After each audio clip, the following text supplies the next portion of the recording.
সৃষ্টি করি, তাদের আত্মকর্মসংস্থানের মাধ্যমে যে তারা পরনির্ভরশীলতা থেকে রেহাই পাবে, এই কাজে আমরা উদ্বুদ্ধ করার চেষ্টা করি। এটাতে মোটামুটি আমাদের সফলতা আসছে। এই কর্মসূচির মাধ্যমে আমরা গ্রামের মানুষেরকে উদ্বুদ্ধ করি, কৃষি ঋণ সরবরাহ করছি, সাথে সাথে তাদেরকে সমবায়ের মাধ্যমে সংগঠিত করে তাদের নিজস্ব পুঁজি গঠনের ব্যবস্থা করছি। এই নিজস্ব পুঁজি গঠনের মাধ্যমেও তাদের নিজস্ব পুঁজি গঠন হচ্ছে, সাথে সাথে আমরা তাদেরকে পুঁজি সরবরাহ করে তাদের কর্মসংস্থানের সৃষ্টি করতে পারছি। কার্যক্রমের সফলতার উপর নির্ভর করে বিভিন্ন ডোনার এজেন্সি, বিভিন্ন সাহায্যদাতা সংস্থা আমাদেরকে বিভিন্ন প্রজেক্টে বিআরডিবিকে সমবায়ের মাধ্যমে সমবায়ীদেরকে সাহায্য করার জন্য আগে এসছে। বর্তমানে বিআরডিবির বিভিন্ন প্রকল্প কাজকর্ম চলতেছে। এর পরবর্তীতে আমাদের বিআরডিবির তরফ থেকে বা সরকারের তরফ থেকে দেখতে পাইলে যে দেশের অর্ধেক নারী সমাজ কর্মহীন অবস্থায় কাজ করে, তাদের সচেতনতার অভাব আছে, তাদের পরিবারে তাদের আত্মবিশ্বাস খুবই সীমিত, যেহেতু তারা দৈনন্দিন সারা বছর সারাদিনের সংসারের কাজ করে, কিন্তু তারা কোনো আর্থিক যোগান পরিবারকে দিতে পারে না। বিধায় ওই সমাজে বা পরিবারে তাদের কিছুটা অবস্থান নড়বড়ে অবস্থা থাকে। এই অবস্থার পরিপ্রেক্ষিতে 1975 সন থেকে বিআরডিবি মহিলা কর্মসূচি নামে তখন এই কর্মসূচি চালু করে। এটার মূল উদ্দেশ্য ছিল যে কার্যক্রমের মাধ্যমে তাদেরকে গ্রামের সমাজে পরিবার সীমিত রাখার এবং পরিবারের উন্নয়নের জন্য ব্যবস্থা করবে। পরিবারের সারাদিন দৈনন্দিন কার্যক্রম পরিচালনার পরে, কার্যক্রম শেষ করার পরে তারা নিজেরা কিছু সময় পায়, ওই সময়ের মধ্যে তারা নিজেরা কিছু কাজকর্ম করে তারা নিজের পরিবারের কিছু আর্থিক যোগান দিতে পারে। তখন তাদেরকে আমরা ঋণের সুব্যবস্থা করি। এই ঋণের মাধ্যমে আমাদের বর্তমানে সরবরাহ পুঁজির সৃষ্টির মাধ্যমে আমরা অগ্রণী পালন করতে সক্ষম হয়েছি। এই মহিলারা বর্তমান দেখছি যে তারা এখন পরিবারের বোঝা না হয়ে তারা পরিবারের একটা অ্যাসেট রূপে পরিণত হয়েছে। অনেক পরিবারে আছে যে তারা বছরে কিছু বাড়তি ইনকাম তাদের পরিবারকে যোগান দিতে পারতেছে। এই কার্যক্রম পুরা পরিচালনা বিআরডিবি মূল উদ্দেশ্য যেটা ছিল পুঁজি সংগঠন, পুঁজি গঠন, ঋণ সরবরাহ, এই সমস্ত কার্যক্রমগুলো করতে গিয়ে দেখা গেছে যে মোটামুটি আমাদের বর্তমানে বিআরডিবি পুরা বাংলাদেশে প্রায় 500 কোটি টাকার মতো নিজেদের সমবায়তে নিজেদের সম্পদ, নিজেদের মূলধন সৃষ্টি করতে পারছে। সাথে সাথে বিআরডিবি কৃষিখাতে এই পর্যন্ত 840 কোটি 60 লক্ষ টাকার মতো ঋণ দান করছে এবং 671 কোটি 10 লক্ষ টাকার মতো ঋণ আদায় করছে। আদায়ের হারও আমাদের প্রায় 82%। দারিদ্র বিমোচনে এ পর্যন্ত 21,960 লক্ষ টাকা দান করছে। কৃষির থেকেও দারিদ্র বিমোচনের কার্যক্রম অনেক আগে গেছে। এগুলা আদায়যোগ্য ঋণ থেকে লক্ষ টাকা 972 কোটি 63 লক্ষ টাকা আদায় সক্ষম হয়েছে এবং ঋণের আদায়ের হার 97%। এটা হচ্ছে জাতীয়। সাথে সাথে আমাদের সীতাকুণ্ড উপজেলাতেও আমরা কৃষি, মহিলা এবং বিদ্যুৎ খাতে এই পর্যন্ত 3 কোটি 14 লক্ষ টাকা ঋণ দান করতে সক্ষম হয়েছি এবং এই ঋণের আদায়যোগ্য টাকা থেকে আমরা 2 কোটি 80 লক্ষ টাকা আদায় করতে সক্ষম হয়েছি। তার মধ্যে 87% আমাদের আদায়ের হার। আমাদের সীতাকুণ্ডের মহিলা, পুরুষ এবং বিদ্যুৎহীনদের যে পুঁজি গঠন, বিআরডিবিকে এখন সাধারণ কর্মসূচি ছাড়াও অর্থাৎ কৃষি সমবায় সমিতি, মহিলা সমবায় সমিতি, এটাকে আমরা সাধারণ কর্মসূচি হিসাবে ধরে নিই। তার মধ্যে আমাদের একটা প্রকল্প এখানে শেষ হয়েছে, এটা পদাবি পল্লী দরিদ্র কর্মসূচি।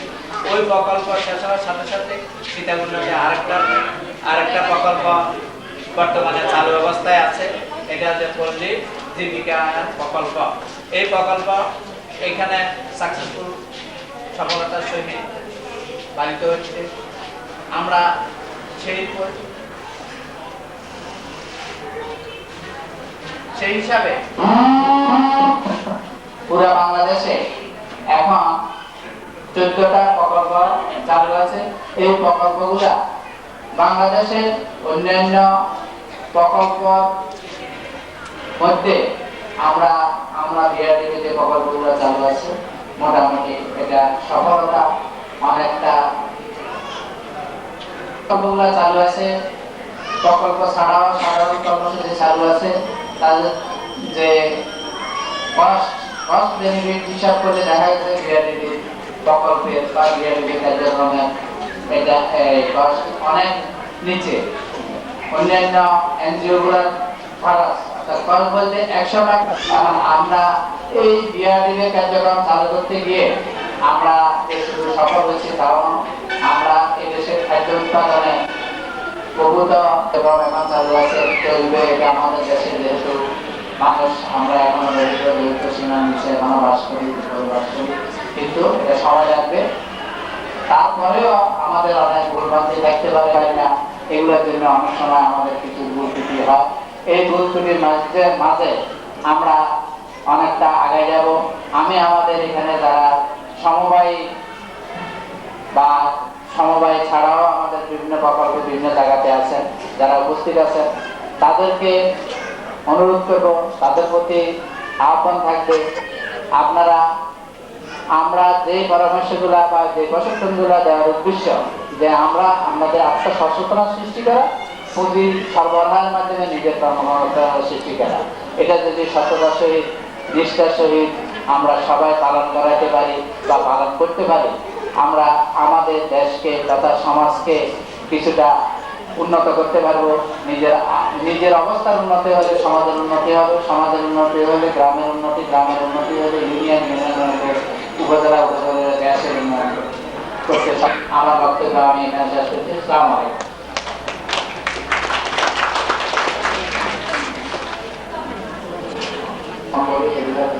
সংক্ষেপে বললাম, আমার অনেক বড় আছিল লিখছিলাম, কিন্তু এটা যদি করতে যাই অনেক সময় লাগবে, এই জন্য সবগুলো আমি করি নাই। আমরা যাদেরকে নিয়ে কাজ করি এখানে পুরুষ মহিলা সমবায় আছেন, আপনাদের মধ্য থেকে উপকারভোগী যারা আছেন তাদের থেকে কিছু বলার জন্য আহ্বান করতেছি। পুরের জান্নাত নিজামী মেরাদার মুরাদপুর এমবিবিএস পুরের জান্নাত নিজামী মেরাদার মুরাদপুর এমবিবিএস।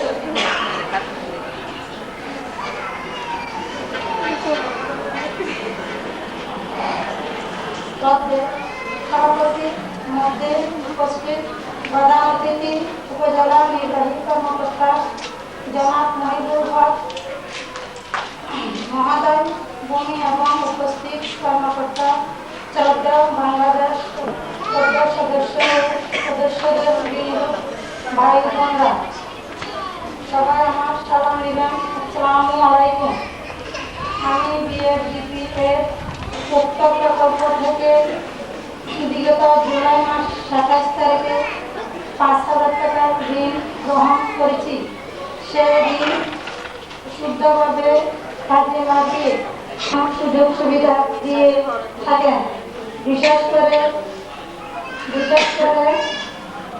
দেশি বৃত্ত পল্লী ঋণের মধ্যে দরিদ্রতা উন্নয়ন প্রশিক্ষণ থেকে আবেদন জানিয়ে আমি সবাইকে ধন্যবাদ জানিয়ে আমার বক্তব্য শেষ করেছি। আসসালামু আলাইকুম।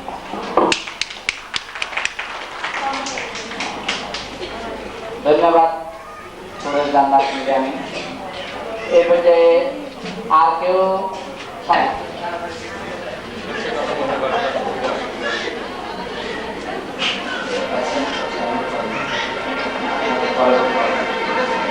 এখন আমাদের প্রদীপের মাঠ সংগ্রহ জনাব তখন মালা সকল মাঠ সংগ্রহকে বিশ্ববিদ্যালয়কে সংগ্রহ করে সমবায়ের মাধ্যমে শপথ নেয়।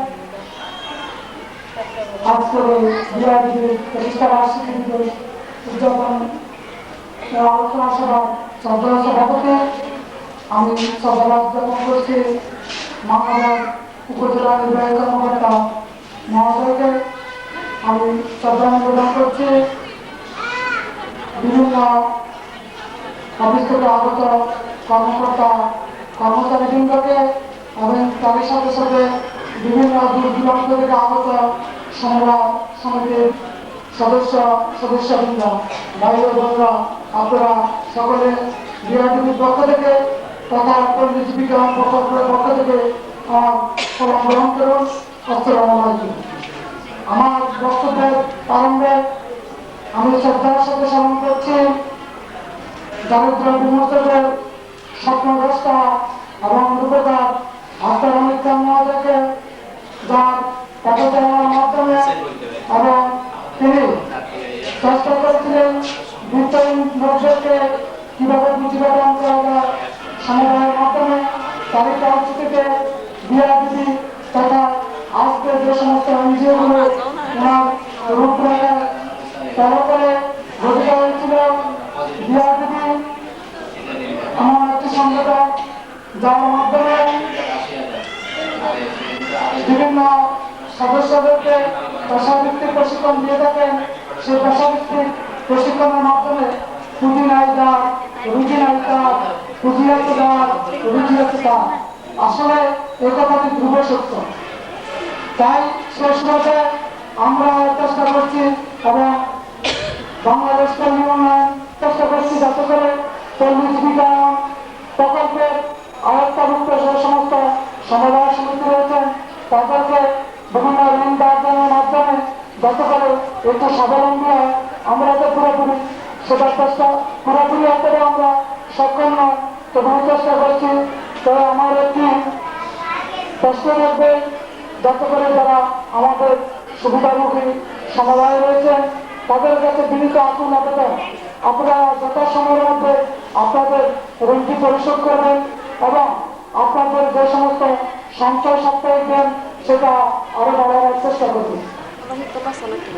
সমবায়ের সংসদীয় হচ্ছে মূল চাবিকাঠি, সেটি যদি সঞ্চয় জমা না থাকে সেই সংগঠনটি কখনো স্বাবলম্বী হতে পারবেন না। তাই আমি সবাইকে বিনীতভাবে অনুরোধ করছি আপনাদের সঞ্চয়ের পরিমাণ বাড়ুন এবং আমাদের ঋণগুলি যাদের খেলাপিত আছে প্রতিশত পরিশোধ করবেন। তো সর্বশেষে আমি আমার আলোচনা দীর্ঘায়িত না করে বিআরটিভির বিভিন্ন যে সমবায় সমিতি রয়েছে এবং বিআরটিভির কার্যক্রম আরো ত্বরান্বিত এই দায়িত্ব আহ্বান রাখিয়ে সবাইকে আবার চালান জানিয়ে আমার বক্তব্য আমি শেষ করছি।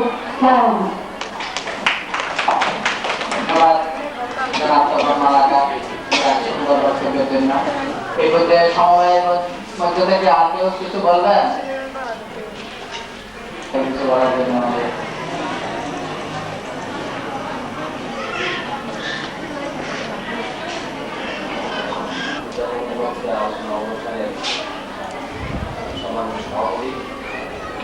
সম্মানিত প্রধানমন্ত্রী, বিভিন্ন দপ্তরের কর্মকর্তাবৃন্দ এবং বিভিন্ন সমিতির সদস্যবৃন্দ, আসসালামু আলাইকুম।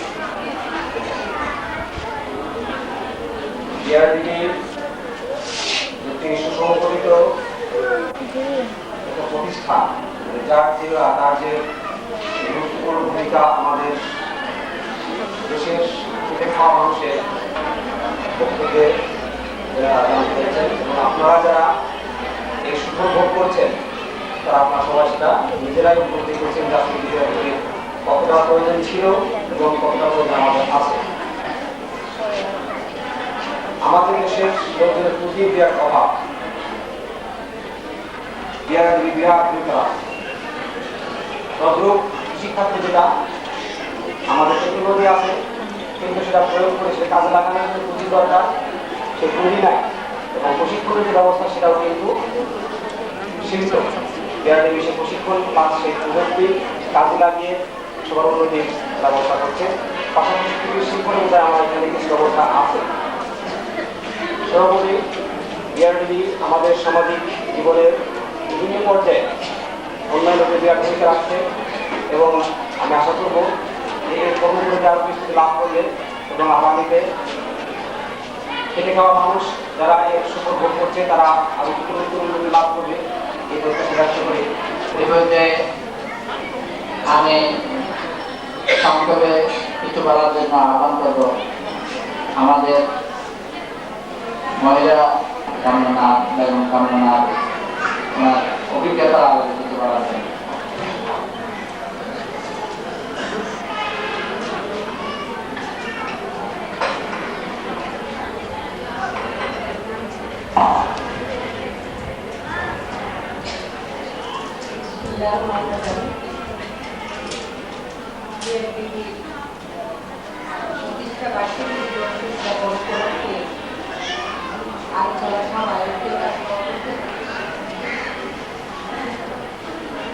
প্রধান অতিথি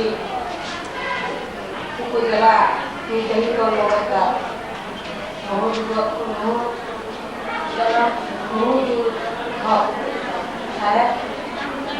কর্মকর্তা এবং কর্মচারীদের আমি এই বিআরটিতে 4-5-82 আমি সহবাস করি। আমি এই বিআরটি আসলে কিন্তু উপজেলা শিশুদের তারা লেখাপড়া শিখতে পেরেছে, অন্ততপক্ষে তারা নামটা যারা বৃদ্ধ তার নামটা শিখতে পেরেছে। আমি বলবো এখানে এসে আমি অনেক উন্নয়ন হয়েছে আমার। আমি এই বিআরটি স্কুল থেকে আমাদের 4-5 বিআরটিতে আমি সমবায় করি।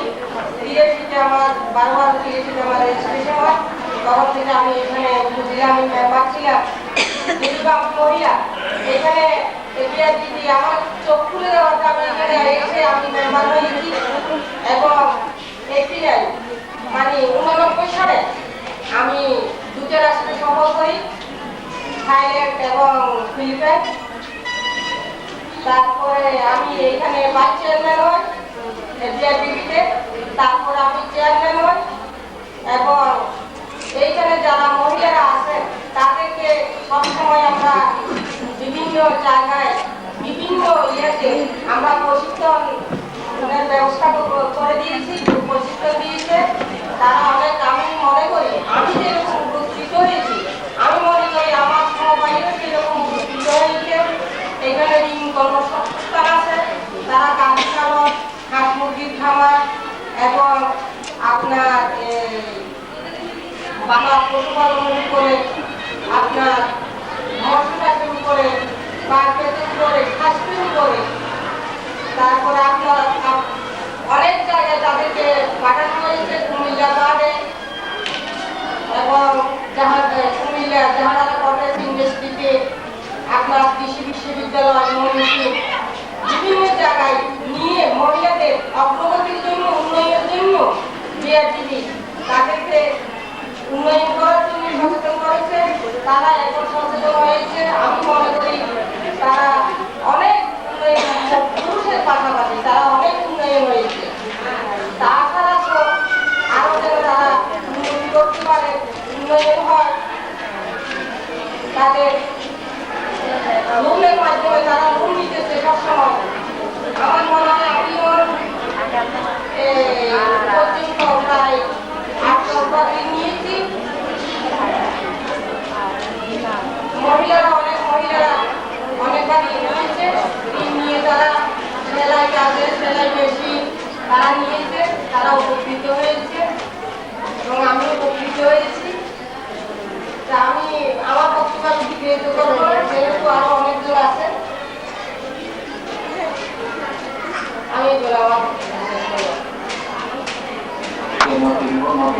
সময় থেকে কিছু যে পারবো না। এই পর্যায়ে আমি আমাদের যে বর্তমান যে প্রকল্প উপজেলায় চলতেছে প্রকল্প, এই প্রকল্পের প্রকল্প কর্মকর্তা উপজেলা প্রকল্প জানাব ওসমান আলী সাহেবকে কিছু বলার জন্য অনুরোধ করছি।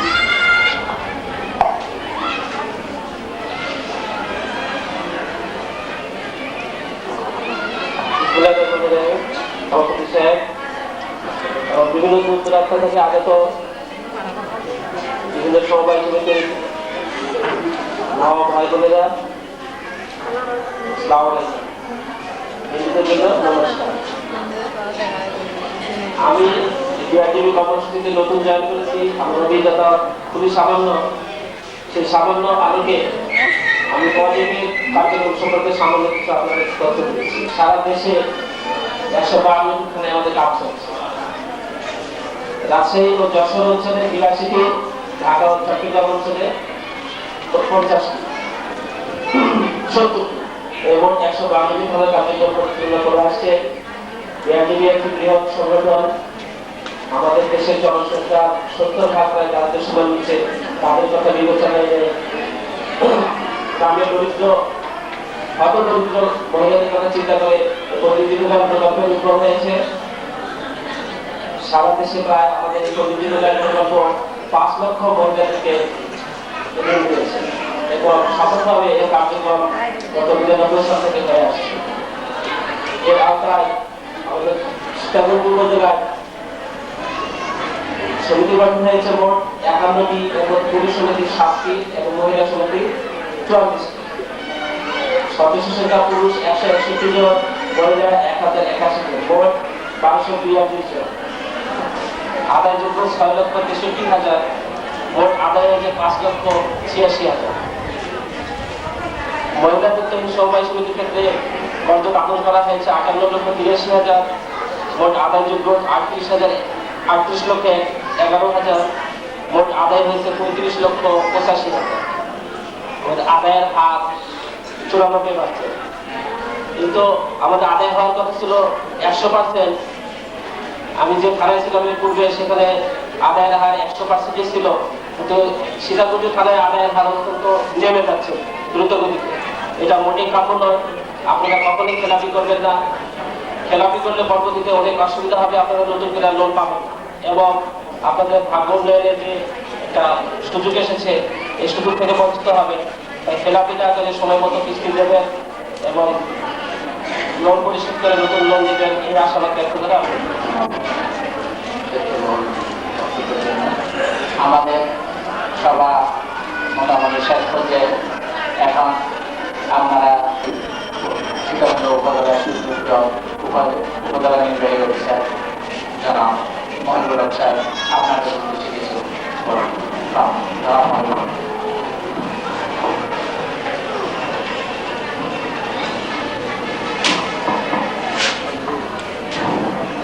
কর্মকর্তা বৃন্দ, উপজেলার অন্যান্য বিভাগের কর্মকর্তা বৃন্দ এবং বিভিন্ন সমিতির সদস্য ভাই বোনেরা, আজকে এই ধরনের একটি অনুষ্ঠানে একসাথে পেয়ে আমি কয়েকটি কথা বলবো। আপনারা দয়া করে যদি মনোযোগ দিয়ে শোনেন তাহলে আমার বলাটা সার্থক হবে। এক সময় ছিল যে আমাদের মায়েরা, আমাদের বোনেরা কখনো ঘর থেকে বের হতেন না। তারা কি করতেন? তারা পরিবারের রান্না বাড়ার কাজ করতেন, ছেলে মেয়ে মানুষ করতেন। এইখানে কমেছে না? কমেছে। খুব ভালো লাগছে যে আমার মায়েরা সন্তান কোলে নিয়ে, ছেলে মেয়ে কোলে নিয়ে এখানে চলে আসছে। কেন চলে আসছে? তারা আজ নিজেদের ভালো বুঝতে পেরেছে। কোথায় নিজেদের ভালো বুঝতে কি কাজ করলেন? পরিবারের 10 জন মানুষই আছে, সবাই কিছু না কিছু কাজ করে। তাহলে কোন পরিবারের উন্নতি হবে? যেখানে 10 জন পরিবারের সদস্য আছে, 10 জনই কাজ করে, সেই পরিবারের উন্নতি হতে কিন্তু বাধ্য। আপনারা দেখেন আমাদের দেশে এখন মানুষ 14 কোটির বেশি। আমরা 14 কোটি ধরলাম। এই 14 কোটির ভিতরে 7 কোটি মহিলা আছে, আমার মা বোনরা 7 কোটি আছে, আর 7 কোটি পুরুষরা আছে। 7 কোটি পুরুষ মানুষে কাজ করবে আর 7 কোটি মা বোনরা যদি বসে বসে খায়, তাহলে কি আমাদের দেশের উন্নতি হবে? কোনোদিন উন্নতি হবে না। আপনারা যদি আজকে খবর কাগজ দেখেন, আপনারা খবর কাগজ যদি নাও পড়েন, আপনারা গ্রাম অঞ্চলে থাকেন, আপনারা দেখেন কথায় কথায় দেখেন তালাক হয়ে যাচ্ছে। কথায় কথায় মহিলাদেরকে মারধর করে বাড়ি থেকে বের করে দিচ্ছে না? একজন মায়ের কথা চিন্তা করেন, সে কিন্তু ঘুম থেকে ওঠে সকালে সবার আগে। যখন পুরুষরা ঘুমিয়ে থাকে তখন একজন মা কিন্তু সবার আগে ঘুম থেকে ওঠে। ঘুম থেকে উঠে সে কি করে? গ্রামে বাসি ঘর ছাড় দেয়, ঘরদোর পরিষ্কার করে, ঘরদোর পরিষ্কার করে সে রান্নার ব্যবস্থা করে, সকালে নাস্তার ব্যবস্থা করে। নাস্তা যখন হয়ে যায় তখন দেখবেন যে আমাদেরই করলে তার সেটা ভালো লাগলো না, তখন আপনার কাছে মেজাজ দেখালো, আপনাকে একটু গালাগালি করলো, গালাগালি করে সে চলে গেল, কাজে চলে গেল। দুপুরবেলা আসলো, দুপুরবেলা আসে তাকে সবার আগে ভালো খাবারটা এবং বেশি খাবারটা তাকে দিতে হবে। খাবার দাবার খেয়ে সে হয়তো কাজে গেল, তা না হলে কটা দোকান আছে, চায়ের দোকান আছে, সেখানে বসে আড্ডা মেরে রাতে বেলা আসলো, তাড়াতাড়ি খাবার দাবার অনেক খেয়ে আবার আপনি খাবার দিলেন, সে খাইলে ঘুমিয়ে পড়ল। আর একজন মা আমার কি কাজ করলো, সকালে নাস্তা করলো, নাস্তা করলে ছেলে মেয়েদের গোসল করালো, ছেলে মেয়েদের দুধ খাওয়ালো, ছেলে মেয়েদের স্কুলে পাঠালো, স্কুলে গেল কিনা খোঁজ খবর নিল, গরু ছাগল থাকলে সেগুলো খেতে দিয়ে আসলো, তারপরে হাঁস মুরগি থাকলে তাদের খাবার দিল, সকালবেলা আবার দুপুরবেলা এদেরকে আবার দুপুরবেলা আবার খাবার রান্না করলো, আবার ছেলে মেয়েদের খাওয়ালো, হাঁস মুরগি খবর নিল, বিকালে সবকিছু খবর নিল, ঘর বাড়ি পরিষ্কার করলে। সবকিছু কি মায়েরা করে না? মায়েরা করে। এত কিছু করার পরও কেন আমরা আমার মায়েরা মার খায়? কেন মায়েদেরকে কথায় কথায় বলে যে তালাক দেয়? কথায় কথায় কেন তালাক দিয়ে আরেকটা বিয়ে করে কথায় কথায় কেন বাড়ি পাঠায় যায়? আপনারা কি এটা চিন্তা করেছেন? এর কারণ হলো আমার এই যে মা, এই যে সারাদিন সকাল থেকে রাত দুপুর পর্যন্ত বাড়িতে কাজ করে, এই কাজটা সরাসরি কোনো টাকা নিয়ে আসে না। আপনি সারাদিন কাজ করলেন, কিন্তু আপনি কি দুটো টাকা বাড়িতে থেকে আপনি উপার্জন করতে পারেন? আপনি যদি পরিবারের পাশাপাশি এই কাজের সাথে থেকে আপনি যদি 2 পয়সা আয় করতে পারেন, 2 পয়সা উপার্জন করতে পারেন, তাহলে দেখবেন যে আপনার প্রতি এই অবিচার নাই, এই নির্যাতন নাই। যে সমস্ত মায়েরা এই বিভিন্ন সমিতির মাধ্যমে ঋণ নিয়েছেন, টাকা নিয়েছেন, বিভিন্ন আয় করেছেন, আয় করে সংসারে আপনাদের প্রতি অত্যাচার কমেছে? অত্যাচার কি কমে নাই? অত্যাচার কমতেই হবে। কারণ আপনি যখন আপনার খাওয়ার জন্য, আপনি যখন আপনার পড়ার জন্য আপনার স্বামীর পরে যখন আপনি নির্ভরশীল হবেন না, তখন সে কিন্তু আপনাকে আর অত্যাচার করবে না, নির্যাতন করবে না। সে যদি বুঝতে পারে যে আমার এই মা, তার বউ একা একা নিজের দেওয়া নিজে চলতে পারে। খুব ভালো লাগছে যে আমার মায়েরা তাদের এই বিষয়টা বুঝতে পেরেছেন, বুঝতে পেরে আপনারা আজ এখানে সমবেত হয়েছেন। সরকারের বিষয়টা বুঝতে পেরেছে যে 7 কোটি মাকে, 7 কোটি বোনকে, 7 কোটি মহিলাকে অন্ধকার রেখে, ঘরের কোণে আবদ্ধ রেখে একটা পরিবারের কিন্তু উন্নতি সম্ভব নয়, একটা দেশের উন্নয়ন সম্ভব নয়, একটা জাতির উন্নয়ন সম্ভব নয়। আমার বিআরডিবির কর্মকর্তারা আছেন, তারা আপনাদেরকে বিভিন্ন সময় এখানে ডাকছেন, আপনাদেরকে প্রশিক্ষণ দিচ্ছেন, প্রশিক্ষণ দিয়ে আপনাদেরকে তারা টাকা ধার দিচ্ছেন, টাকা ধার নিয়ে আপনারা কাজ করছেন, আপনারা নিজের উন্নয়ন করছেন, আবার সেই টাকাটা এখানে তাদেরকে ফেরত দিয়ে দিচ্ছেন। আমাদের কিন্তু কোনো স্বার্থ নেই, আমাদের স্বার্থ হলো আপনারা যদি এখান থেকে টাকা নিয়ে নিজেদের উন্নয়ন করতে পারেন, এটাই হলো আমাদের স্বার্থ। আমরা চাই না যে আমাদের একজন মা, একজন বোন নির্যাতিত হোক। আমাদের মায়েদের দায়িত্ব কিন্তু সমাজে সবচেয়ে বেশি। আপনি কিন্তু মেয়ের খবর রাখেন, আপনারা অন্যান্য কাজের সাথে সাথে আপনারা চেষ্টা করবেন যে আপনার যে মেয়ে আছে সেই মেয়েকে কিন্তু আপনি কম বয়সে, অর্থাৎ বিয়ের বয়স না হওয়ার আগে কখনো বিয়ে দেবেন না। বিয়ে দিলে কি ঠিক হবে? বিয়ে দেবেন না। আপনারা জানেন এই যে অনেক ফলের গাছ আছে, যেমন আমি আমের কথাই বলি যে এখন আমের সময়, আমের ফুল হবে। আম্রপালি একটা আম আছে, আমি বগুড়াতে একবার দেখলাম যে আম গাছে ফুল হয়েছে, মুকুল হয়েছে, অর্থাৎ ছোট গাছে আমের ফুল হয়েছে, অর্থাৎ কলমের গাছ লাগাইতে 1 বছর 2 বছর পরে গাছে ফুল হয়েছে। দেখলাম যে তারা ফুলটা ভেঙে দিল। তখন আমি বললাম, কি সুন্দর চারা গাছ, গাছে মুকুল হয়েছে, ফুল হয়েছে, আপনি ফুলটা ভেঙে দিলেন কেন? তখন বললো, এই গাছ থেকে যদি এখন আমরা আম নিই তাহলে আমের সাইজটা ছোট হবে, গাছটা বড় হবে না, আমের স্বাদ কম হবে, কাজে এখন আম নেওয়া যাবে। ঠিক আমি মনে করি এটা আমাদের মানুষের ক্ষেত্রে করে। এই বিষয়টা কিন্তু আপনাদেরকে বুঝতে হবে, আপনারা না বুঝলে কিন্তু হবে না। আমার 13-14 বছরে একটা মেয়েকে বিয়ে দিয়ে দেওয়া হচ্ছে। 13-14 বছরে একটা মেয়ে হলো বাড়িতে খেলার বয়স, তার লেখাপড়া করার বয়স, কিন্তু ওই বয়সে তাকে বিয়ে দিয়ে দেওয়া হচ্ছে। 2-1 বছর পরে তার বাচ্চা হচ্ছে। সে নিজেই যেখানে বাচ্চা, একটা বাচ্চা লালন পালন করা করবে, সে করতে পারবে? করতে পারবে না, সে বুঝবে না।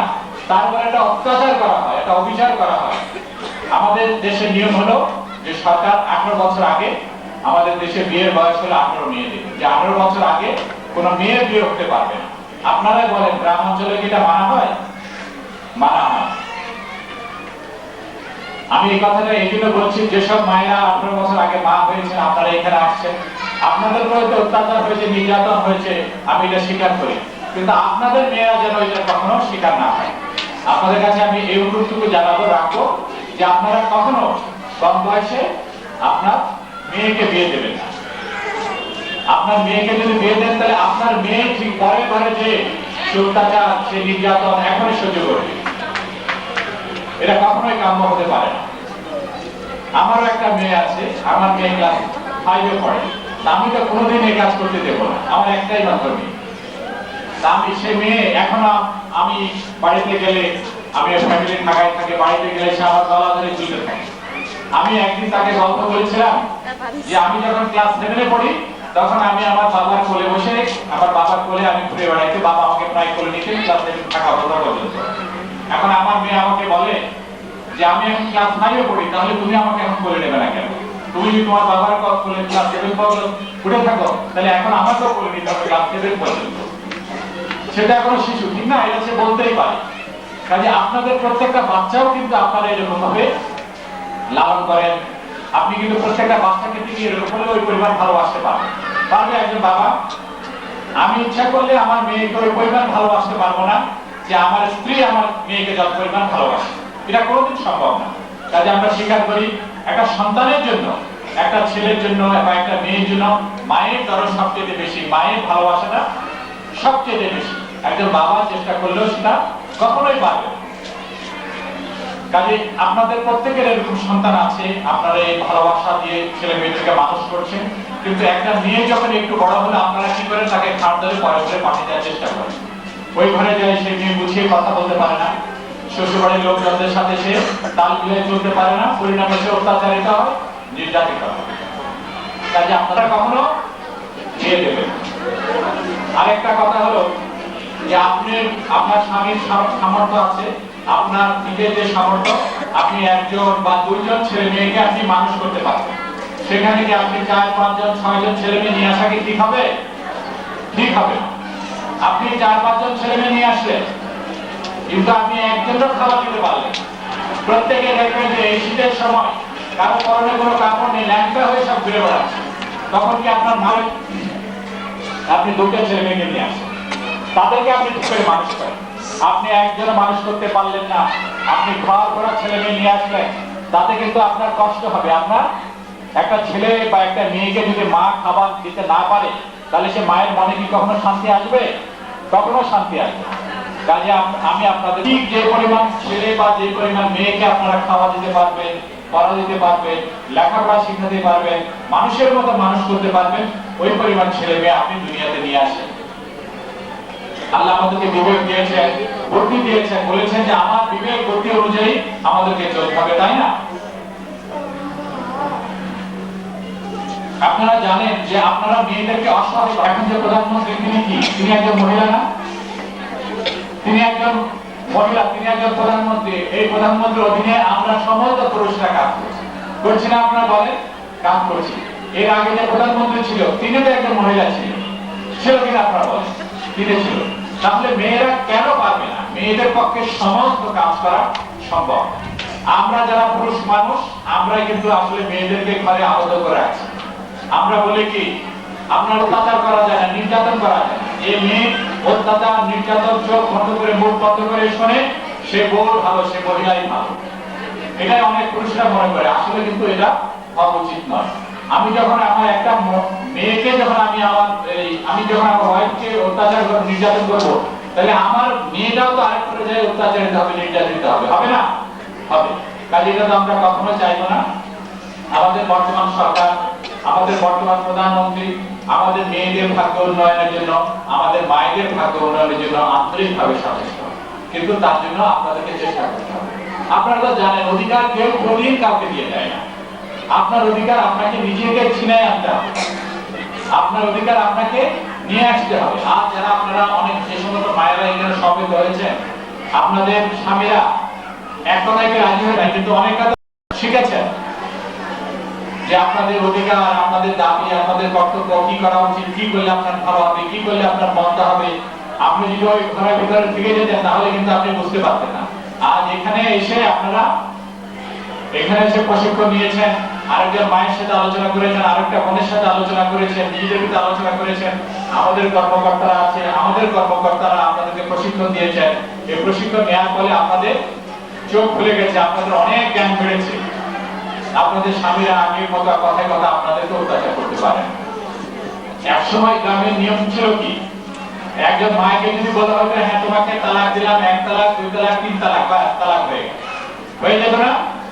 এখন কি তালাক হয়? এরকম মুখে দিলে তালাক হয়? যায় না, স্বামীকে ডাকবে, স্ত্রীকে ডাকবে, কি সমস্যা আছে তা শুনবে, এইভাবে 3 বার তাকে তালাক দেবে, 3 মাস করে সময় দেবে, যখন দেখবে যে না হচ্ছে না তারপর তালাক হবে। এত সহজে এখন আর তালাক হয় না। তখন কি করতো, সে তো 3 তালাক দিয়ে শেষ, তারপরে আর এইভাবে তো আপনারা অত্যাচারিত হতেন বা এখনো হচ্ছে। গ্রাম অঞ্চলে যে অত্যাচারিত হচ্ছে না তা নয়, এখনো অত্যাচারিত হচ্ছে। আমি এই কথাগুলো এই জন্য বলছি, আপনাদের সবাইকে একসাথে আপনাদেরকে সচেতন হতে হবে, আপনাদেরকে বুঝতে হবে, আপনাদের অধিকার সম্পর্কে আপনাদেরকে জানতে হবে। তাহলে আমাদের দেশে মায়েদের প্রতি অত্যাচার কমবে, নির্যাতন করবে। আমার মায়েরা এখানে আসছেন, আপনারা নিজেরা সচেতন হন।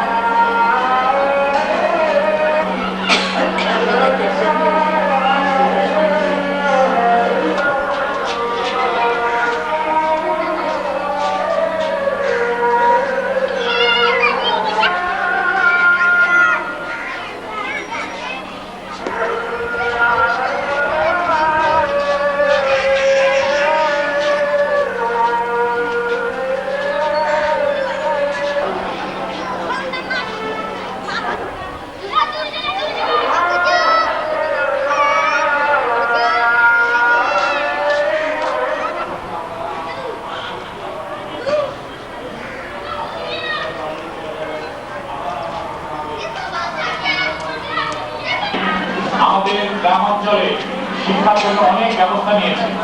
এখন প্রত্যেকটা প্রাইমারি স্কুলে মোট সংখ্যা 40 জন ছেলে মেয়েকে মাসে 100 টাকা করে দেওয়া হচ্ছে। আপনারা কি জানেন?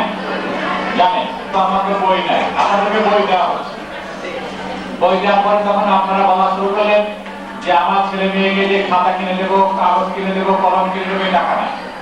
এখন এই সরকার ক্ষমতায় এসে আপনাদের প্রত্যেকটা ছেলে মেয়েকে, অর্থাৎ দরিদ্র যে ছেলে মেয়েরা আছে তার ভিতরে স্কুলে 100 জন ছেলে মেয়ের ভিতরে 40 জন ছেলে মেয়েকে মাসে 100 টাকা করে দিচ্ছে। সবাইকার গরিব না, তাই না? অনেকের কেনা সামর্থ্য আছে, যাদের সামর্থ্য নেই প্রত্যেকজনকে প্রতি মাসে 100 টাকা করে দিচ্ছে। এটা কি আপনারা জানেন? জানেন? যদি জানেন তাহলে আপনারা আপনাদের ছেলে মেয়েকে স্কুলে কেন পাঠাবেন না? সবাইকে স্কুলে পাঠাবেন, ঠিক আছে? আরেকটা জিনিস আপনারা মা বোনরা আরেকটু মনোযোগ দিয়ে শোনেন। সরকার বই দিচ্ছে, সরকার টাকা দিচ্ছে। এখন আপনারা কি করছেন? অনেক মা অনেক বাবা কি করছেন, যে ছেলে বা যে মেয়ের বয়স 6 বছর হয়নি তাকে আপনারা স্কুলে দিয়ে দিচ্ছেন। ভর্তি করায় না নিলে তখন আপনারা গোলমাল করেন। এই যে কম বয়সে একটা ছেলে 3.5 বছর 4 বছর একটা ছেলে মেয়েকে যে আপনি ক্লাস 1-এ ভর্তি করা দিলেন, এতে কি হচ্ছে? আপনি ভর্তি করালেন কিন্তু টাকার লোভে, টাকার লোভে ভর্তি করালেন। তখন ওই ক্লাসের যে বই, ওই ক্লাসে যে পড়ার সাথে সে তার বয়সের সাথে পড়ার সাথে সে আর মিলাতে পারে, তখন সে কি করে? প্রতি বছর বছর ফেল করে। আর আপনারা কি করেন? মাস্টারের সাথে ঝগড়া করেন, আপনি আমার ছেলেকে বা আমার মেয়েকে পড়ান না, আমার ছেলে বা মেয়ে ফেল করছে। তখন কি হয়? ওই ছেলে বা মেয়ের কাছে এই লেখাপড়াটা একটা ভয়ের ব্যাপার হয়ে দাঁড়ায়। এখন আপনার কাছে মাথায় যদি 10 মণ দেওয়া হয় তাহলে কি হবে?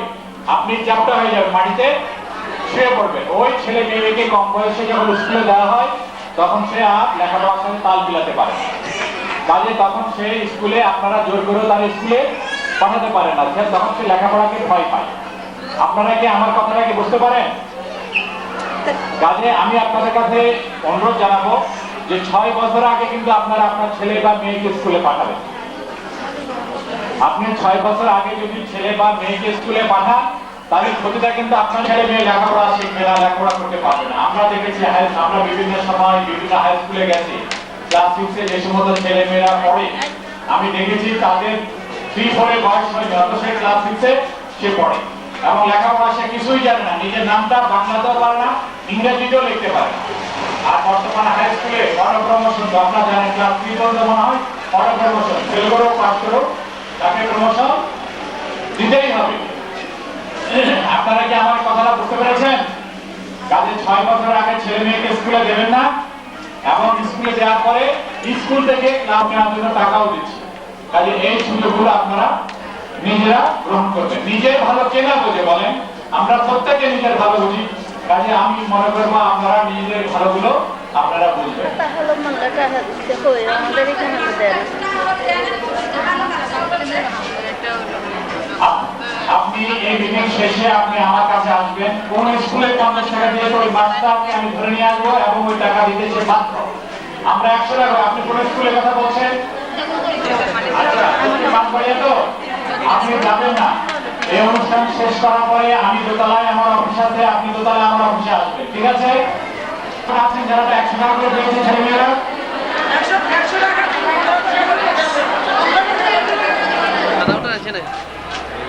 হ্যাঁ তো বুঝলো যাবি কি বুঝে দেখো রোজিয়ে নাম লোহেলা আর লস নেই বুঝে তুমি তো লোহেলা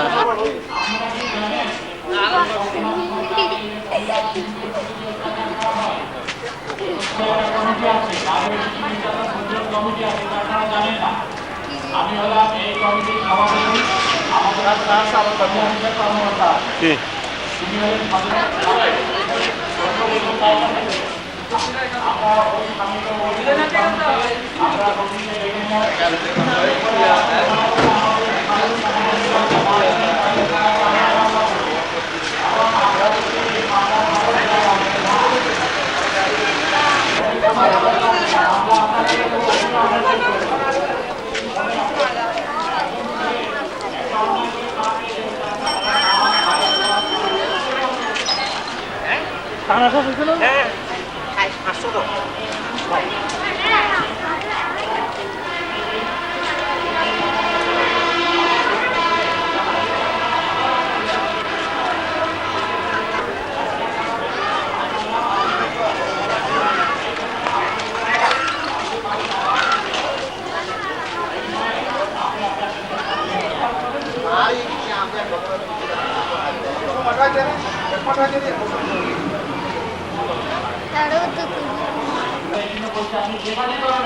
ঠিক আছে। আমি চাকরির পাশাপাশি আরো 2টা বাড়িতে কাজ করে, যারা যে বাড়িতে কাজ করেন, আপনারা হাঁস মুরগি পালন করেন, গরু ছাগল লালন পালন করেন, ব্যবসা করেন, তারপরে সেলাই কাজ করেন, কৃষি কাজ করেন, কোনো কাজই কিন্তু ছোট না।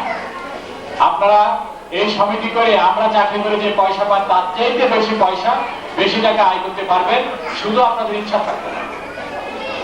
তো আপনারা আজকে এই সমবায় দিবসে এখানে আসছেন, ধৈর্য সহকারে আমাদের কথা শুনেছেন, আমাদের অন্যান্য কর্মকর্তারা কথা বলেছেন, আপনাদের সাহায্য সহযোগিতা নিয়ে অনুষ্ঠানটা আয়োজন করা হয়েছে।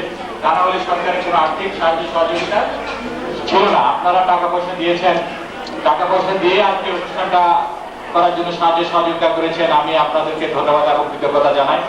মা বোনদেরকে বলবো যে আপনারা কখনোই নিজেদেরকে অসহায় ভাববেন না। আপনারা ঠিক একজন পুরুষের সমান, পুরুষের সমান মর্যাদার অধিকারী, আপনাদের অধিকার সমান। নিজেদের কখনো হীন ভাববেন না, নিজেদের কখনো ছোট ভাববেন না। মরার আগে নিজেরা কখনোই মরে যাবেন না। পানিতে যদি পড়ে যান তাহলে আগে কি করি আমরা? হাত পাও ছুরি সাঁতার কাটার চেষ্টা করি। আপনারা মরার আগে একটু হাত পা ছুটবেন, একটু সাঁতার কাটার চেষ্টা করবেন। হাত পা ছুড়ে সামাজিক সমস্যা থাকে আপনারা আমার কাছে চলে আসবেন। আমাদের উপজেলায় বিভিন্ন কর্মকর্তা আছে, বিভিন্ন বিভাগ আছে, কর্মকর্তারা আছে। প্রত্যেক কর্মকর্তার কাছে আপনারা চলে আসবেন, তারা আপনার মনোযোগ দিয়ে আপনাদের কথা শুনবে। আপনাদের সমস্যার জন্য তারা, সমস্যার সমাধানের জন্য তারা আন্তরিকভাবে চেষ্টা করবে। আমরা এই যে উপজেলা কর্মকর্তারা আছি কেন? আমরা আছি শুধু আপনাদের কথা শোনার জন্য, আপনাদের সমস্যা সমাধানের জন্যই আপনারা আছি। কিন্তু আমাদের দুর্ভাগ্য আপনারা আসেন না, আপনারা বোঝেন না যে আমাদের কাছে আসতে হবে। আমাদের কাছে আসলে যে আপনাদের সমস্যার সমাধান হবে। আপনারা দয়া করে আসবেন। আমাদের উপজেলা প্রত্যেক পর্যায়ে কর্মকর্তা আছে, এখানে কৃষি কর্মকর্তা আছে, পুলিশ সম্পদ কর্মকর্তা আছে, শিক্ষা কর্মকর্তা। সুযোগগুলো নেবেন, নিজের উন্নয়ন করবেন, পরিবারের উন্নয়ন করবেন। আর বক্তব্য দীর্ঘায়িত করতে যাচ্ছি না। আপনারা অনেকক্ষণ ধরে অনেক ধৈর্য সহকারে আমাদের কথা শুনেছেন। আমাদের কথা শুনে যদি আপনাদের বিন্দু পরিমাণ উপকার লাগে তাহলে আমরা আমাদের এই প্রচেষ্টাকে আমরা সার্থক বলে মনে করব। আমি আশা করব আজ থেকে আমাদের মা বোনরা যেটুকু জানতেন না আরো অনেক কিছু জানলেন। নিজেরা নিজেদের অধিকার সম্পর্কে আরো বেশি সচেতন হবে। অধিকার সম্পর্কে সচেতন হওয়ার জন্য এই কথা বলছি। এই কথার অর্থ এই নয় আপনারা বাড়িতে যে আপনার স্বামীর সাথে যে গোলমাল শুরু করে দেবে, ঠিক আছে না? আপনার স্বামীকে তাই বলবেন যে না আমার এই অধিকার আছে, তুমি এটা ঠেকামুস, সেটা আপনাদেরকে ভালোবাসে আপনাদের স্বামীরা। কাজে আপনারা যদি বুঝিয়ে বলেন তাহলে সেটা বুঝতে বাধ্য না। সেও তো চায় যে পরিবারের উন্নয়ন চায়, সেও ছেলে মেয়ের উন্নয়ন চায়। ঢালাওভাবে আমরা পুরুষদের কিন্তু দোষ দিচ্ছি না। এটা যুগ যুগ ধরে এভাবে চলে আসছে বলে আজকে এই অবস্থা। এখন থেকে আমাদেরকে ফেরত আসতে হবে। আপনারা আপনাদের স্বামীদেরকে যেভাবে বুঝে আজকে সমিতিতে আসছেন, এখান থেকে ঋণ নিয়েছেন, নিজেদের ভাগ্য উন্নয়নের চেষ্টা করেছেন, প্রত্যেকটা ব্যাপারে স্বামীদেরকে এভাবে বোঝাবেন। আপনারা স্বামীদেরকে বোঝাবেন, স্বামীদের কাজে আপনারা কাঁধে কাঁধ মিলিয়ে আপনারা সাহায্য করবেন। অনেক স্বামী আছে হয়তো বাজারে দোকান দেয়, খাবারের দোকান দেয়, আপনারা পরিবারের স্ত্রীরা কি করবেন, বাড়িতে বসে তার ভালো খাবার তৈরি করে দেবেন, সুন্দর করে তাকে সাহায্য সহযোগিতা করবেন, ঠিক আছে না? অর্থাৎ দুইজনে মিলে কাজ করলে একটা পরিবার উন্নয়ন হবে। আমাদের এটা হলো সোজা কথা। আগে একজনের কাজ করতো, এখন দুইজনের কাজ করবেন। আপনি যদি কাজের সাথে সম্পৃক্ত তাহলে পরিবার উন্নয়ন হবে, আপনার স্বামীরা আপনাদের কখনো অত্যাচার নির্যাতন করবে না। আপনারা সবাই ভালো থাকেন। আবার অনুরোধ করছি আপনাদের যে কোনো সমস্যা যদি থাকে আমাদের কাছে আসবেন। তো আপনারা ভালো থাকেন, সুস্থ থাকেন, এই কামনা করে আমার বক্তব্য শেষ করছি। আপনাদেরকে ধন্যবাদ। ধন্যবাদ মাননীয় উপজেলা স্যার, আমাদের মাঝে থেকে উনি যে আমাদের সমবায়ীদেরকে উপদেশমূলক এই কিছু কথা বলছেন, এই জন্য আমরা আমার কাছে কৃতজ্ঞ। সভাপতি জনাব মিনাল কান্তি বিশ্বাস সবার ভাষণ দেবেন এবং সবার সমাপ্তি ঘোষণা করবেন।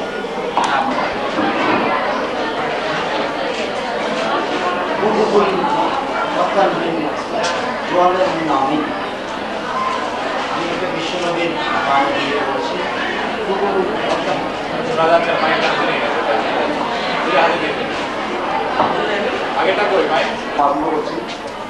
মুকুল কথা বিন জোয়ালের মিন আমিন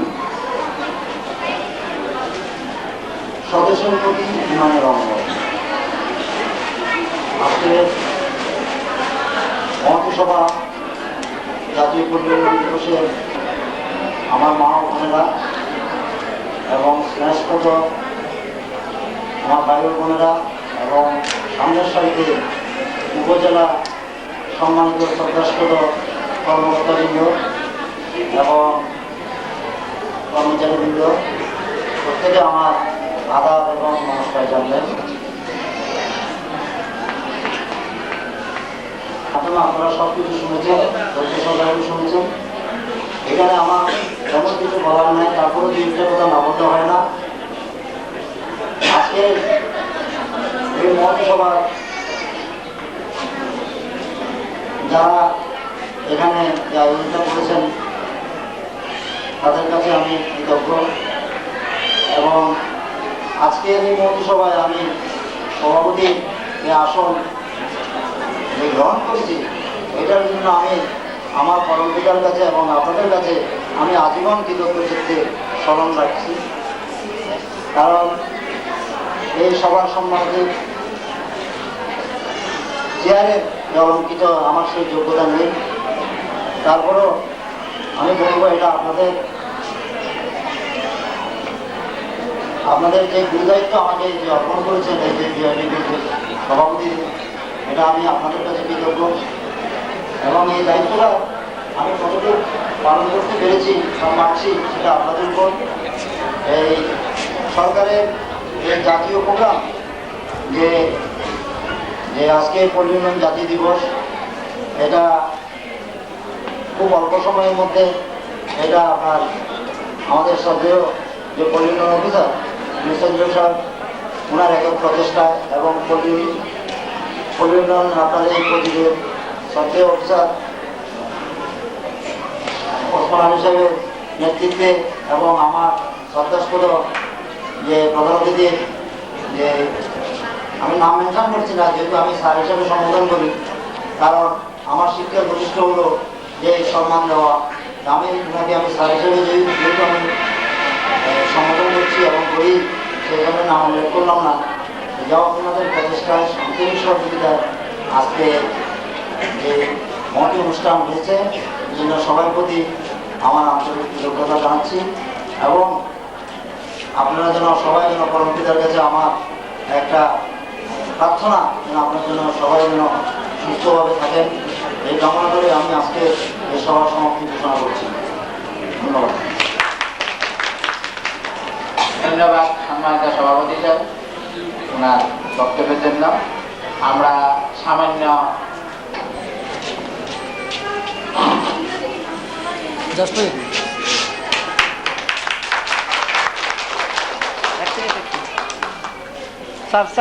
এটা আমাদের উপজেলা কেন্দ্রীয় সমবায় সমিতির পক্ষ থেকে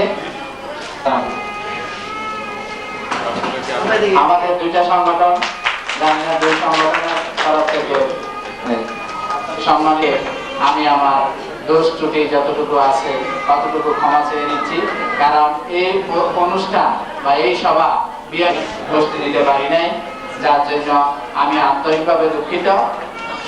যতটুকু সফলতা এটা উপস্থিত মেহমান এবং সমবায়ীদের দ্বারাই সম্ভব হয়েছে। কেন্দ্রীয় সমিতি, বিআরডিবির উপজেলা কেন্দ্রীয় সমবায় সমিতি এবং গোলাপীর কেন্দ্রীয় সমবায়ীদের তরফ থেকে সবার কাছে ক্ষমা চেয়ে দিচ্ছি। আমরা আপনাদের জন্য সামান্য আপ্যায়নের ব্যবস্থা করছি। আপনারা যারা বাইরেও আছেন তাদেরকে হয়তো মনে কষ্ট নিতেছেন, যদিও নেওয়ার কথা আমরা কিছু বলবো স্যার এত হয়তো নাও আসতে পারে স্যার, আমরা আমাদের যা আছে তাদের সাইডও আমাদের অফিসের চেয়ারগুলো আনবো। তার জন্য আমি বেশি দুঃখিত যে সবাইকে আমি বসতে দিতে পারি নাই, কারণ এখানে আমি আগেও ছিলাম, এখানকার অনেক মহিলা অনেক পুরুষ আমার পরিচিত, এই জন্য আমাকে আমরা আপনাদের জন্য সামান্য আপ্যায়নের ব্যবস্থা করছি। আপনারা শৃঙ্খলা সহিত এতক্ষণ যে শৃঙ্খলা দেখাইছেন, সমবায়ীদের যে একটা শৃঙ্খলা বোধ আছে, এই জিনিসটা হয়তো আমাদের প্রধান অতিথি উপলব্ধি করতে পারছেন, যার জন্য আমি সবাই পক্ষ থেকে আপনাদেরকে কৃতজ্ঞতা জানাইতেছি। আসসালামু আলাইকুম।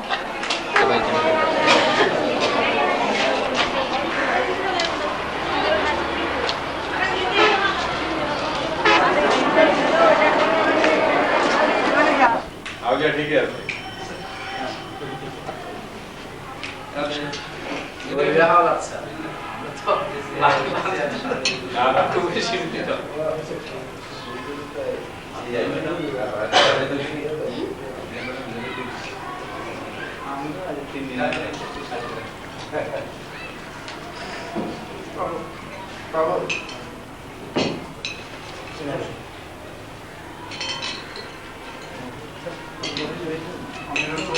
স্যার এখানে একটা স্যার আমি সিডি করে আপনাকে ব্যবস্থা করব।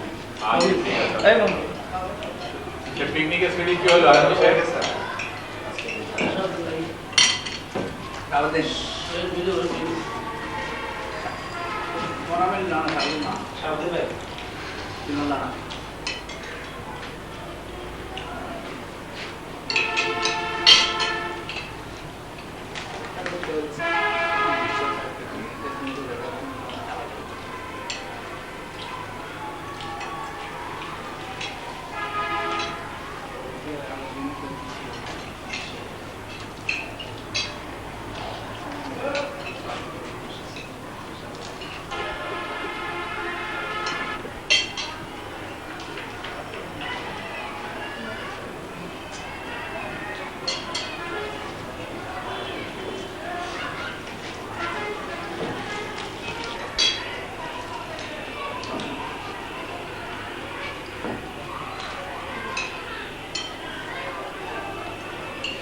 আমাদের কালেকশন যেটা আমি একটা বুঝে বলতে পারি না স্যার, বেনিফিট কস্ট যেটা স্যার আমাদের তো এখন বয়স গার্ডিয়ান একটা আদিকে বসে আমাদের আপনারা তো ব্যবসা করছেন না, আপনারা ওদেরকে আর্থিক সহায়তা তো দিচ্ছেন না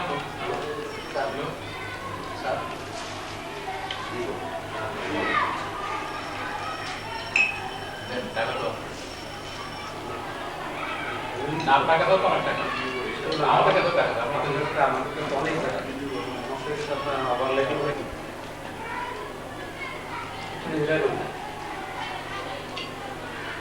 একদম তারা যেগুলো আসলে উঠতে পারছে না সেগুলো তারা সমিতি ইয়ে করবে।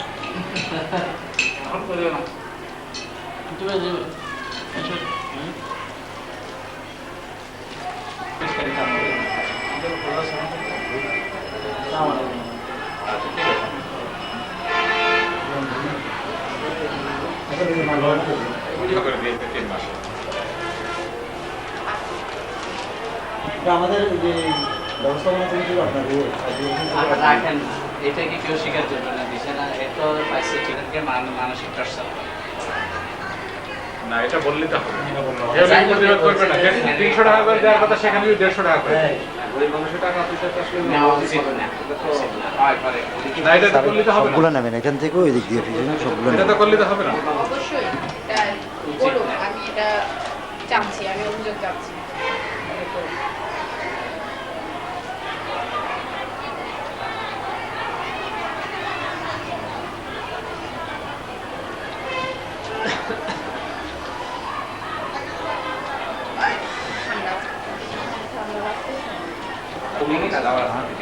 অফিসিয়াল কোনো ডকুমেন্ট না, পর্যন্ত রেকর্ড নাই, প্রিন্সিপালের সাইন দিতে 200 টাকা নাই। হাই স্কুলে 100 টাকা লাগে।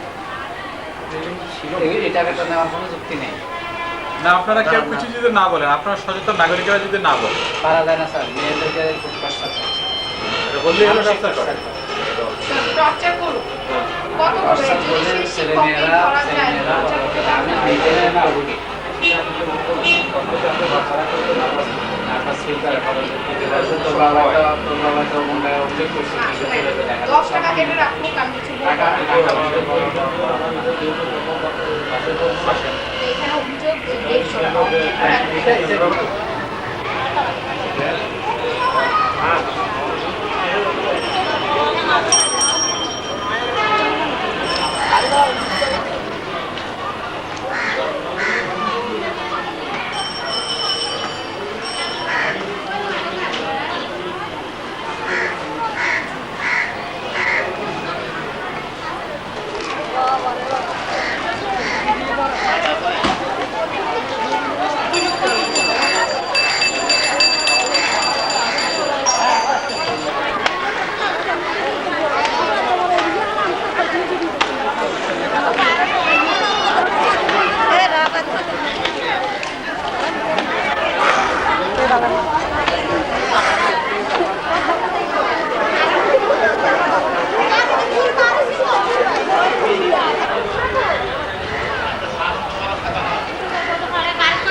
ভিতরের মাঝে নেই না, ঠিক আছে, আমি কিন্তু পারি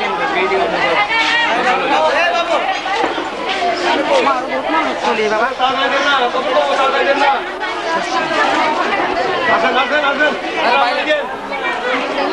তোমার বাচ্চা সব নাই, সব দিয়ে সব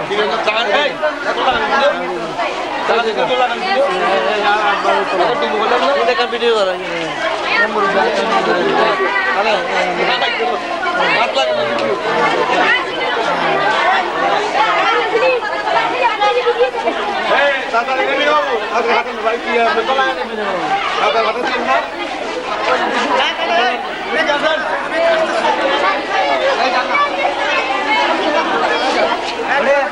চলো চলো।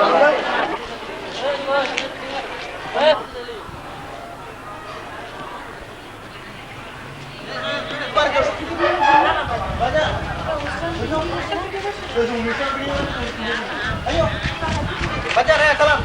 Ayo.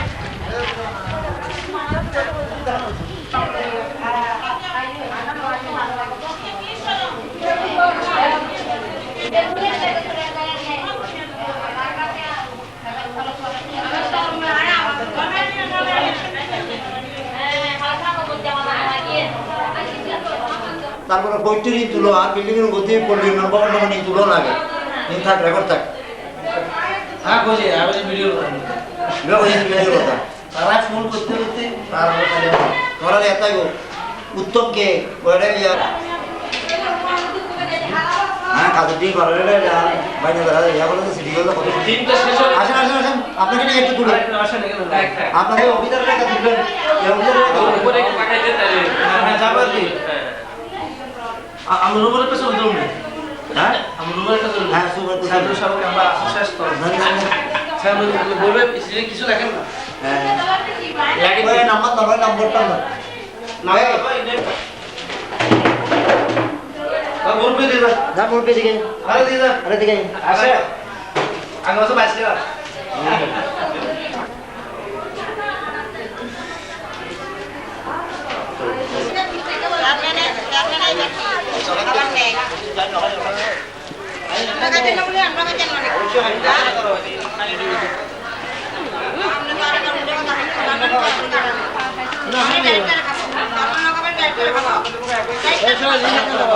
আর সম্পত্তি তারপরে এখানে না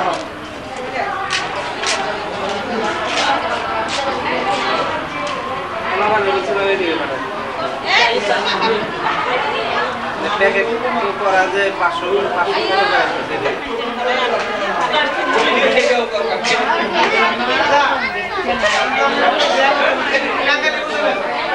বুঝলি পোলাওয়ান যে মিষ্টি না পড়ে এদিক লইলো দিন এটা দাঁড়া করো লাইনে লাইনে আপনাদের লাগবে না আস্তে আস্তে আস্তে আস্তে সবাই পেবা সবাই সবাই দুইটা পারতে তাই আমার চাকরি দিতে তো বহুত আপনার সবাই চলে গেছে দুইটা ফটো কিনে নাই আপনার আমি 500 টাকা দিচ্ছি আপনার আসেন আসেন এই সামিম বাবা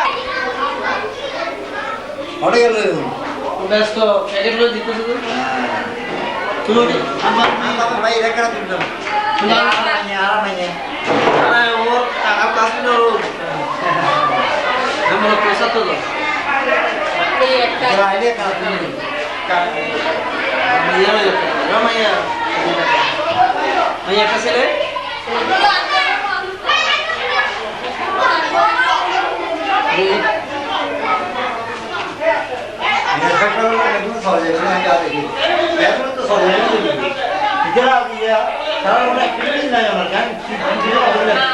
এই যে মহিলারা দিদিরে আর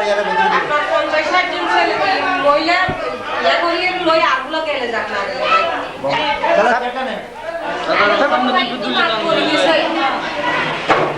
সবাই তার অনেকদিনের পুরাতো প্রযুক্ত সামান্য সেই দিন মানে ভূমিষ্ঠ করেছে এরা তো বেরিয়ে আর সবাই তো তারপরে বুড়ো হয়ে গেছে ওই সব পাঠিয়েছে অনেক ভালো দেখবেন না আরো না না উনি তো পড়বেই সারাক্ষণ আমরা এক নজর দেখে দিই দেখে না দিকে আর এগুলো বক্তব্যে হ্যাঁ কি সিন্ধু আইন না আইন আবার দিয়ে গেছেন আর আবারও তুলে না কেন এই নিন্দে আবার একটা তুলে তারপর পরিজন হইতে আর সবার আর কি আয় আদিবার পরিবার আগে দিয়ে শিখা পরিবার আছে আর তো তোমরা জান আমি তো কুকুর কথা নেই জলে বি নামে ভালো থেকে ফিরে গেছে অনিয়ার ভয় আজকে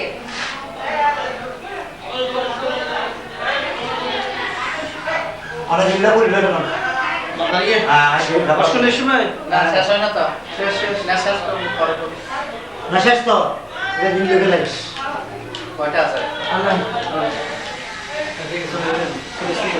রিওড়ি হচ্ছে আমাকে বাদ দিয়ে দিয়ে কিছু তো আপু সুন্দর আমার তো দেখাই যায় না সাদা কালো হলে সুন্দর হয়।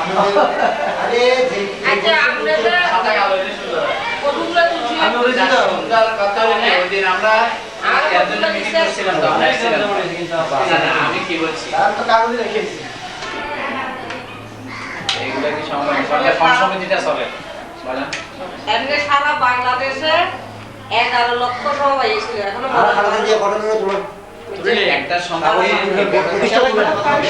এই অবস্থা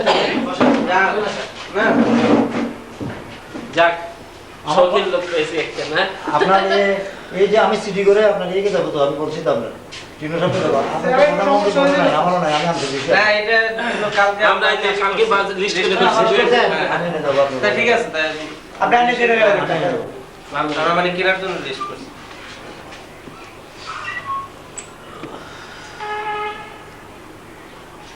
আজ সাহেব কোথায় শেষ হয়নি?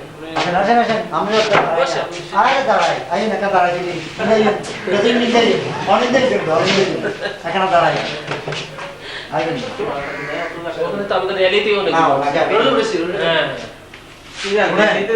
উনি আমাকে বলাতে আমি আপনি নিয়ে আসেন তাহলে আমার কোনো প্রোগ্রাম কেসে আপনি নিতে চাইলে আপনি দেখলো নিতে যান 200 টাকা খরচ করে আপনি নেন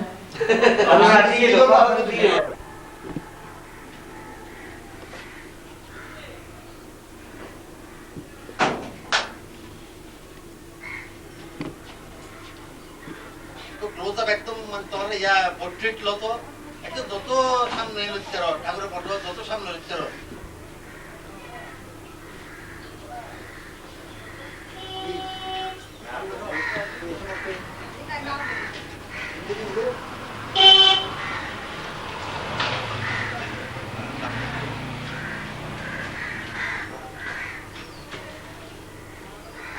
এই দিনটা নৌকে কেন হ্যাঁ 1.8 তো 1.8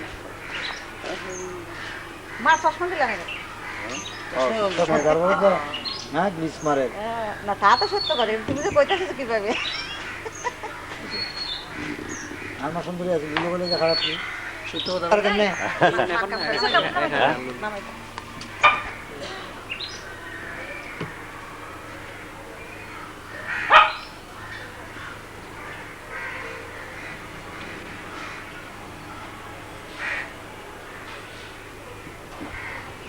নিচেও কালা হ্যাঁ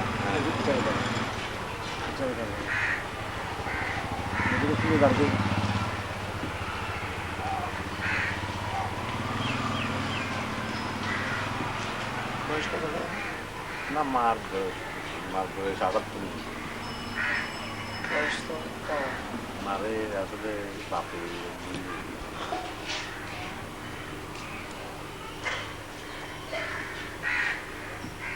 অফিস লইলাম লইলাম আমাদের লোকেরা খানা বানা খাইলাম আর কি সামনে যাইতে মারা আমরা প্রণাম করে উঠে তো একটা প্রণাম করে আইও বসে মাঝে না এবার করতে থাকে আমরা তো বন্ধ না করবে রানিং রানিং হ্যাঁ একদিন প্রোগ্রাম করে করে উঠে যাবে বাস ইকে যান ইকে সামনে সামনে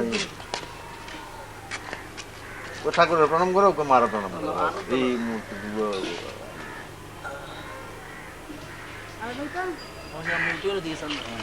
এদিকে সব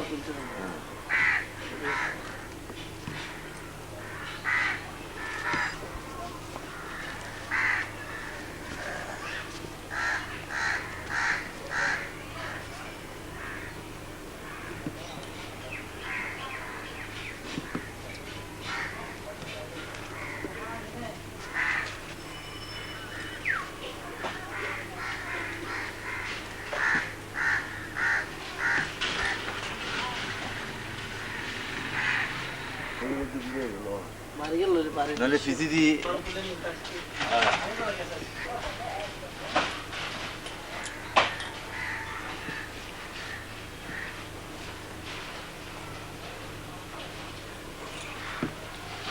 জয় গুরু জয় গুরু জয় গুরু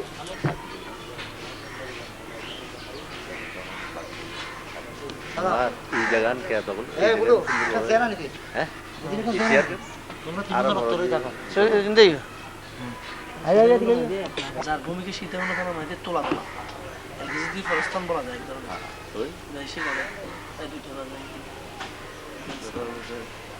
বড় ক্ষতি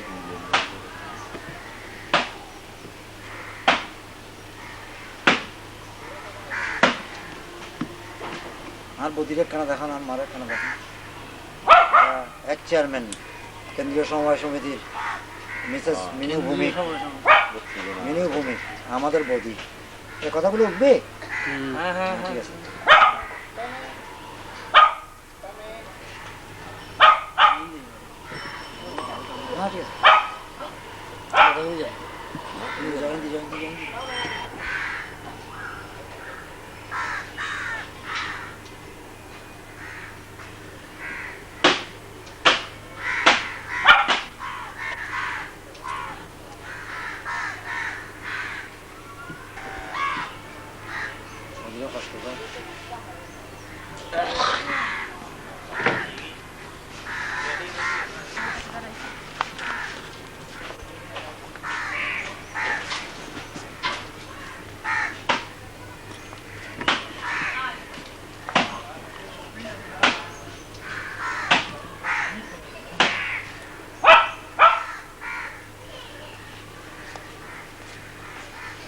কিন্তু আপনার যেদিন আপনার ইলেকশন ছিল সেদিন কিন্তু একটা যেন মানুষ মানে দিন যায় কত থাকে দাদা পেট মারে দি কেমনে হ্যাঁ পেট মারে দি না না হ্যাঁ দিন যায় কত থাকে না বলুন না না যতটা না বললেন এইখানে 250টা যত মানে সোসাইটি যে চেয়ারম্যান তার আজকে ইলেকশন এটা অনেক গৌরবের বিষয় মনে হয় যে উনি একজন মানে এই যে কম্পিটিশনে যাচ্ছেন হ্যাঁ নির্বাচনের মধ্যে আশা রাখি উনি নির্বাচিত হবেন এটা আমরা আশা রাখি ওটা আমার স্মৃতিটা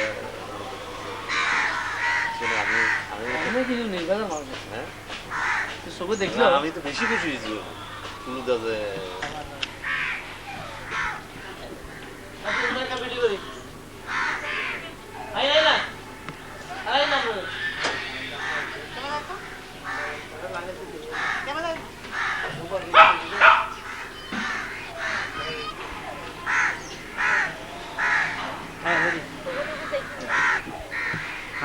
বদি কি হত তারা খেয়াল করো না সবসময় তোলা মাছ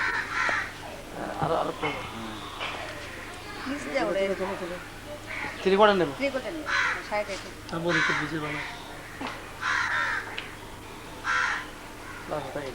তুমি না চলিব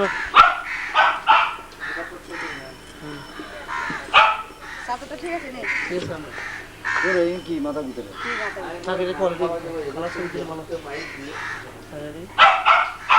আচ্ছা তাই যার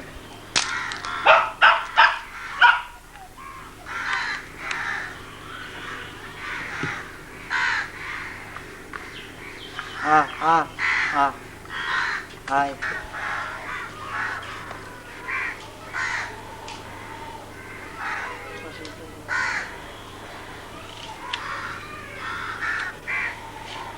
আর কত